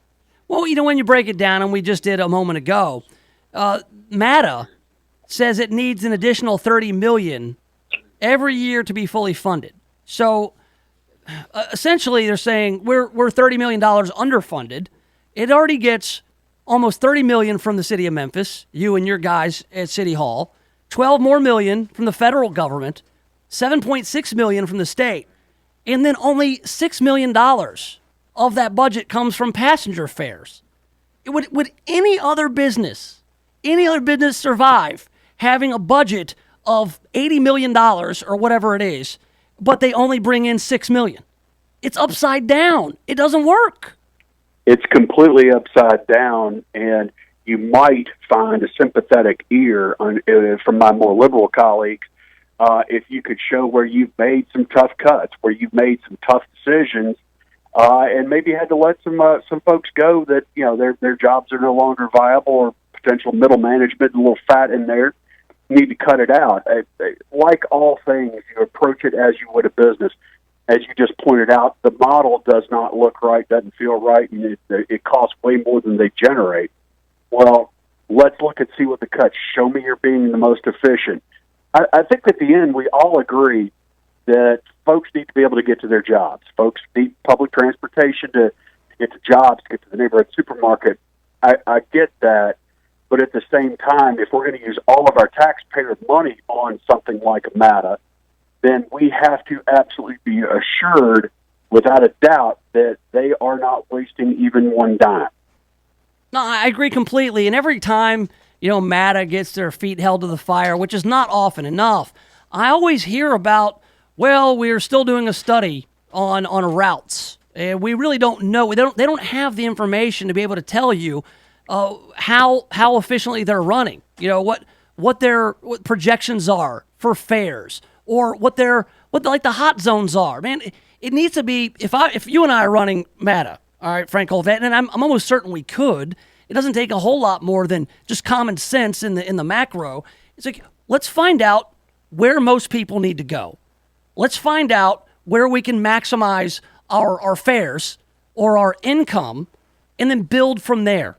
And then find out how we can, find other routes. Maybe people, take a MATA bus to a little station, they can jump on a bird scooter, or take a MATA bus to a station and then jump in an Uber and figure it out from there. But what you don't do is go out and invest in all kinds of new buses and new equipment, and then it seems like MATA buses are everywhere and nobody's on them. Bingo. Nobody's on them. And everybody's heard the rumor horror story that, in years past, MATA executives had buses, their route was only to pick up their godmother. I mean, we've all heard the horror story rumors, and until we do get the study, to look at the MATA routes looks like a jumbled pile of spaghetti. And one has to hope that there is some logic to it, but until a proper study is presented, again, we go back to the fundamentals. What are you taking in? What's it costing us? Are you spending the money in the most efficient manner possible? Are there changes and tweaks that need to be made? Sometimes you just, and this is what MATA and I think MLG&W and several other groups, friends of ours, need to learn. Sometimes the answer is no. Sometimes there are tough decisions that have to be made that are not going to be popular with your associates or with the folks that ride MATA, but it's in terms of getting your job done. You've got to make the books work. You've got to make the money stretch as far as possible. Well, you also have to show a track record of being transparent and of having efficiency in mind. And unfortunately, especially the past few weeks, the Shelby County Commission, which historically has been pretty good with the taxpayer dollars. All right, they don't raise taxes all the time. There's not a lot of talk about it. But lately, we've had 3 instances. All right, you had $15 an hour minimum wage just for anybody who works for the Shelby County government, no matter what they do. Even though the free market is paying a janitor around $10, $11 an hour, if you are a Shelby County janitor, somehow you're way more special than anybody else and you get $15 an hour. All right, that's not efficient. There's no reason for it other than Mayor Lee Harris wants to do what's important to him. Number 2, this podcast nonsense. We touched on it, I think, last week when we spoke, or I think I texted you about it, Frank. The county awarded a contract of $110,000 for a year for a couple of guys to record podcasts for the county commission, which makes no sense because all their meetings are already online. So without going out and shopping around at what this would cost on the free market, they paid 20 times the going rate for podcast production and thought nothing of it. Like, oh, yeah, we'll just do that. No problem. It's something we want, so we'll do it. They're just not very good at being efficient with other people's money. And that's why I'm thinking about running for office, Frank Olvet, because if anybody, I'm the cheapest dude you will ever meet, Frank. Ever meet. I will not pay $1 more for something if it's not worth it.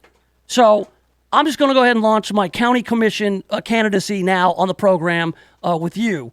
I need your endorsement. Let's go. Let's go. I'm in. The thought, I mean, and again, it goes back to the fundamentals. When you're dealing with other people's money, I've always said if it was actually your dollar, you might walk across the street to buy that Coca-Cola instead of paying $1.50 at the store right in front of you. I mean, at the end of the day, you might say, well, that's just 50 cents, Frank. Well, that's a 50% price increase. So when you're looking at budget, but it's also not your money. It's not your money. It's not that. That's really it. Is it's not your money. You're spending somebody else's money. Here's the thing: Nation of Jake, County Commission, the cheapest bastard you know, and I will be tight with those dollars. I will be tight with the taxpayer dollars. Not a dime more. My whole mantra will be, vote no. We don't need it. We can't afford it. Well, you think that's a winner? You think I could win?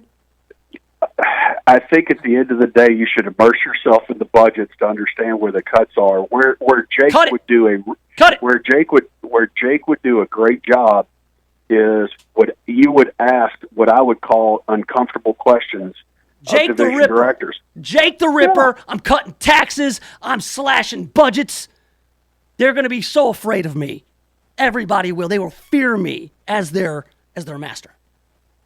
Well, and I will be the exalted Lord of Death, Commissioner, Nation of Jake. Now I'm getting a little overboard, and I'm probably ruining my chance of ever being elected. But it's fine. It's all just satire. All right, I got to go, Frank.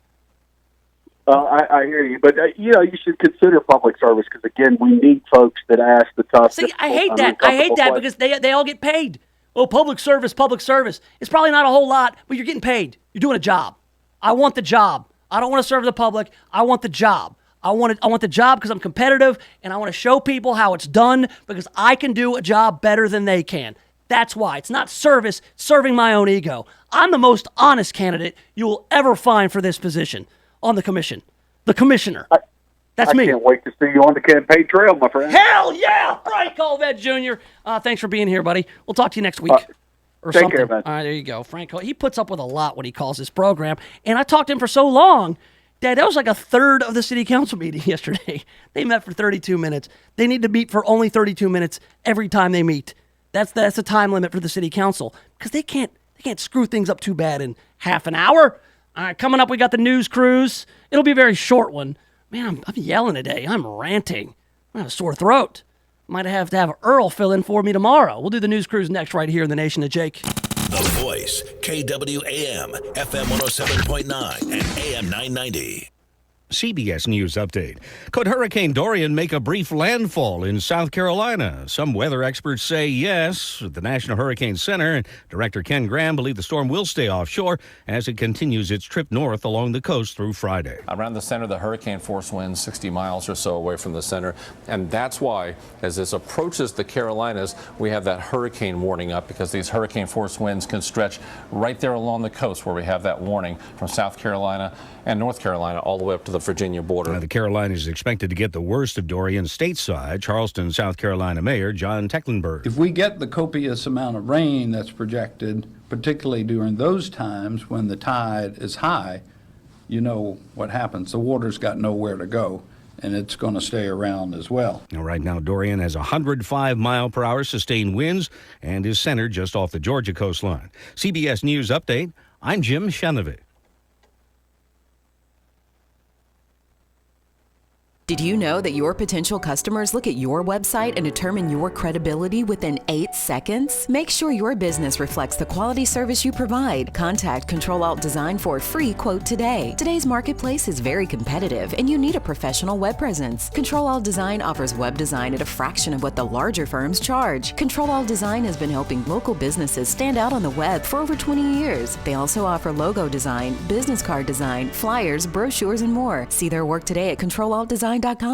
I'm Ed Parami, the owner of JanPro, the franchise that helps you be your own boss. JanPro is now the fastest growing franchise in the entire world for the second year in a row by Entrepreneur Magazine. We are growing so fast we need new business owners right here in Memphis right now. So if you want to be your own boss and open your own business, call JanPro at 901-683-4900 to see just how easy it is to be your own boss. For as little as $950 down, you can be a part of JanPro. Don't waste another minute. Call 901-683-4900. Homer Skelton Ford in Millington has one mission: to make the buying experience the best you've ever had. There are car dealers and there are real car dealers. They all buy their cars and trucks from the same place, but do they care for you after the sale? That's the difference with Homer Skelton Ford in Millington.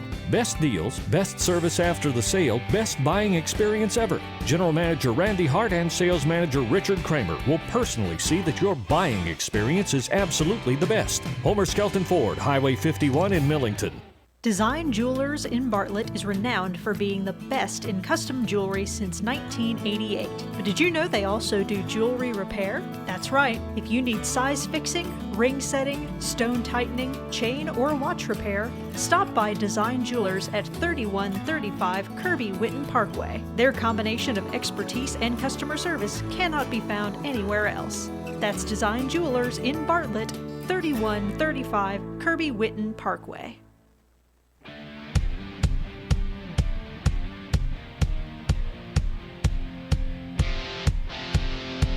Welcome back to it. Yes, have The some. Nation of Jake on The Voice, FM 107.9, AM 990. We got to get to some headlines. We do it in the news cruise. A leisurely look aboard my yacht, which is 100% paid for, this yacht. Yeah. Made the final payment last week. Hopefully it's not subject to a sustainability fee. News. It's my first and only yacht. Exciting and new. It's near a bus station. I take a bus station to the docks. It's fine, right? We're expecting you. The news cruise. Full of exciting news. The news cruise. So relax and kick off your shoes. All right, the News Cruise is brought to you by Just Windows Home Services. Those guys can be reached por teléfono. That's Spanish for by phone. 751-3934, 751-3934. They can clean windows, blinds, screens, ceiling fans, chandeliers, outside. They can get your roof, your gutters. They can also do some pressure washing.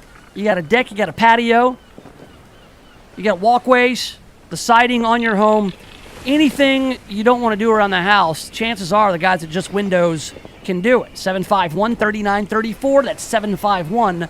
20% off if you tell them Nation of Jake sent you. So tell them that when you talk to them on the telefono. 751-3934. Just Windows Home Services. All right. So to this point, we've talked about a lot of the local news going on. The caricatures on the cover of Memphis magazine, well, political leaders, including State Representative G.A. Hardaway, are calling for the artist who drew the caricatures to be banned from working in Memphis and banned from the print media. The artist, Chris Ellis, is on his Instagram, and he has been critical of the critics. He posted a photo of, or I should say a caricature of Michael Clark Duncan, the late actor, and he made some comments as to how Michael Clark Duncan loved the caricature he did, and it wasn't regressive in any way. That said, Memphis Magazine threw the guy right under the bus, said that he's a contract employee and his social media opinions are not the opinions of the magazine. But they're painting him to be some sort of bigot, and if you spend any time on his Instagram, you find out very quickly he is no super right-wing conservative kind of guy, so there's really no political divide between he and somebody like Tammy Sawyer. So I don't think the guy did it to be mean-spirited. He just missed the mark on the caricature.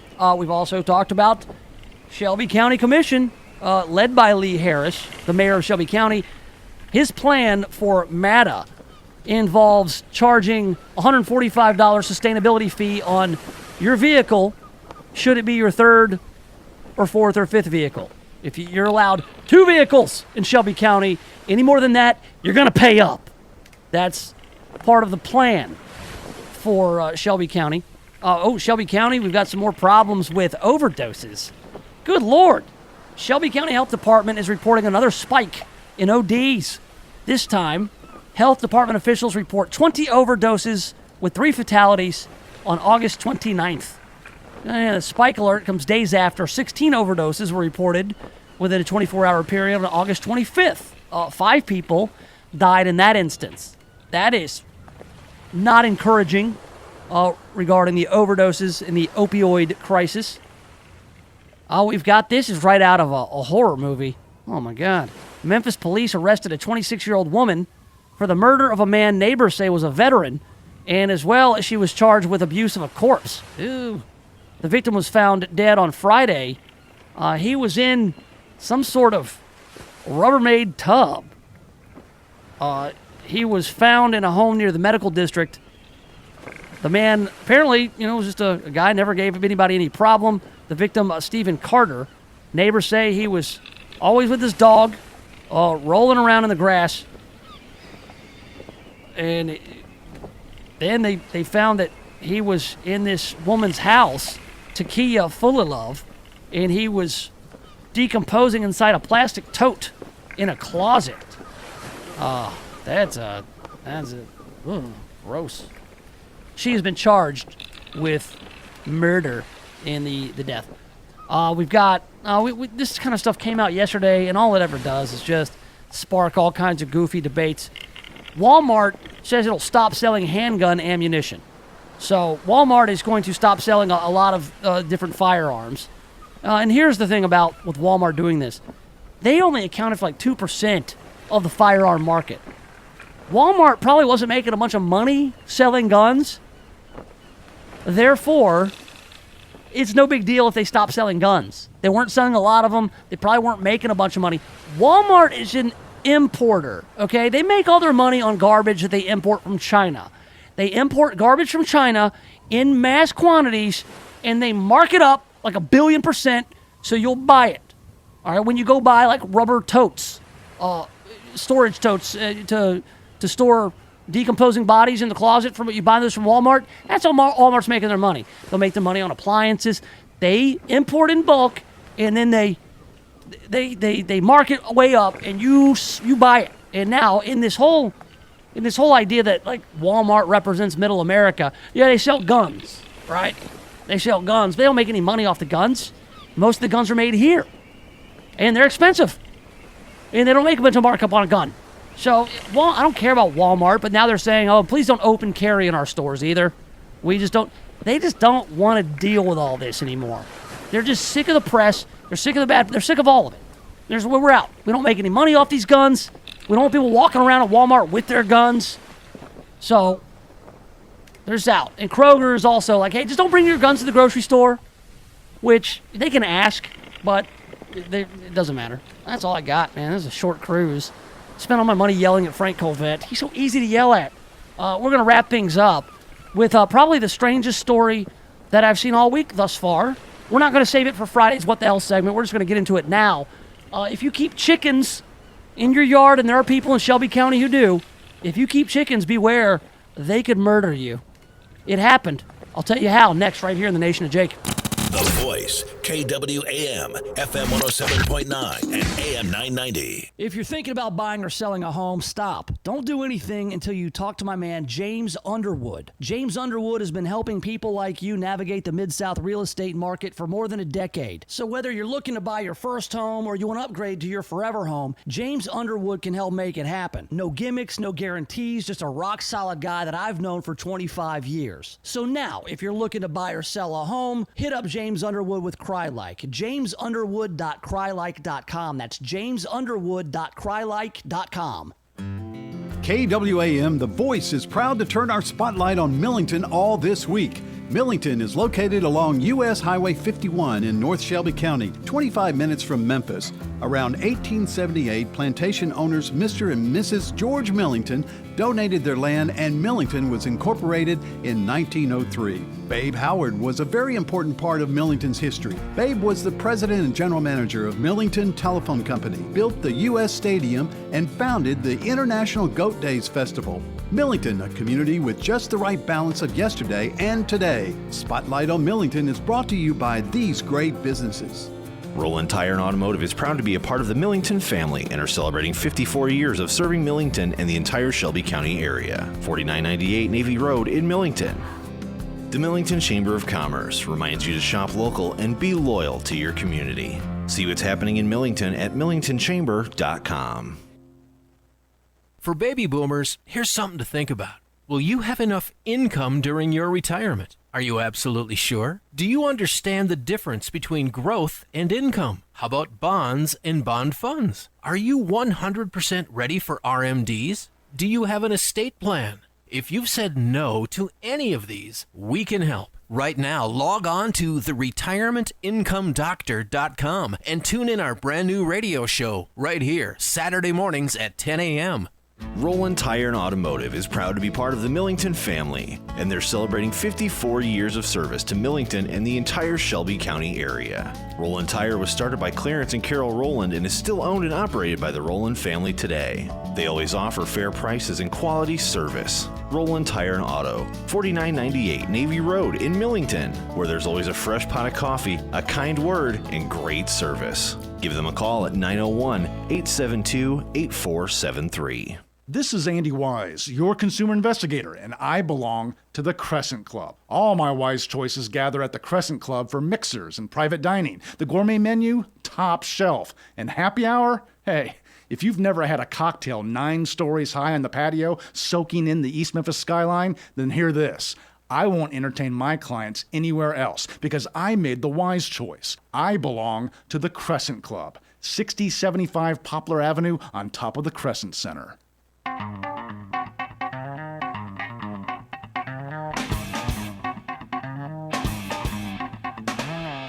All right, you're less than 10 minutes away. Yes, have some. From the Earl Farrell for Memphis show. We got to wrap up the Nation of Jake before you get into the excitement that is the Earl Farrell for Memphis show. It's coming up at 3:06 right after the CBS top of the hour news update. I guess that's how you say it in English. It's my second language, guys. My grandmama was a Dutch. Okay, so Earl, you've kept chickens before. You're like a farmer? Well, we had them when I lived in Mexico. You had Mexican chickens? Pollos. If they were born in Mexico, they were Mexican. All right, so you know how dangerous chickens can be. I did not know. Was it hens? We had hens and roosters. Okay, so you had some roosters around. They can be aggressive. They can be. All right, well, this is an amazing story. I mean, this is a very sad story, but an amazing story. A rooster pecked a woman to death in a rare rooster attack. Yeah, it's not funny, Earl. This woman's dead. She's dead. All right, on the heels of a report from the CDC about backyard chickens spreading illnesses to people in 49 states comes a harrowing tale about a woman who was killed by a rooster that delivered a lethal strike to a varicose vein in her leg. Talk about a freak chicken accident. According to the report, which is published in the journal Forensic Science, Medicine and Pathology, the 76-year-old had been collecting eggs in her home in Australia when the aggressive rooster attacked her lower left leg. The woman collapsed, which an autopsy later revealed 2 small lacerations on her leg, including one on a varicose vein. Her cause of death was listed as exsanguination, which is a severe loss of blood caused by the rooster's aggressive pecking. The attack is considered rare by the report's authors, with one telling Live Science that it demonstrates that even relatively small domestic animals may be able to inflict lethal injuries in individuals if there are specific vascular vulnerabilities present. What a sentence that was. Now, you see, if she'd been wearing cowboy boots like I wear. Or she were wearing some kind of dungarees. You wear boots with everything. You wear boots, wear some dungarees. Man, an aggressive little cock like that, come up and starts poking you. It gets one of them varicose veins. My grandmother, she had chickens, and she had a lot of varicose veins. Her legs were awful looking. My grandma. But she didn't get went out there. By a rooster. I think they only had hens. She had 0 cocks out on the farm. None. So, all right, Earl's next. I'll be back tomorrow with more weird tales from across the globe and other stuff. CBS News at the top of every hour, serving Tennessee, Mississippi, and Arkansas. This is The Voice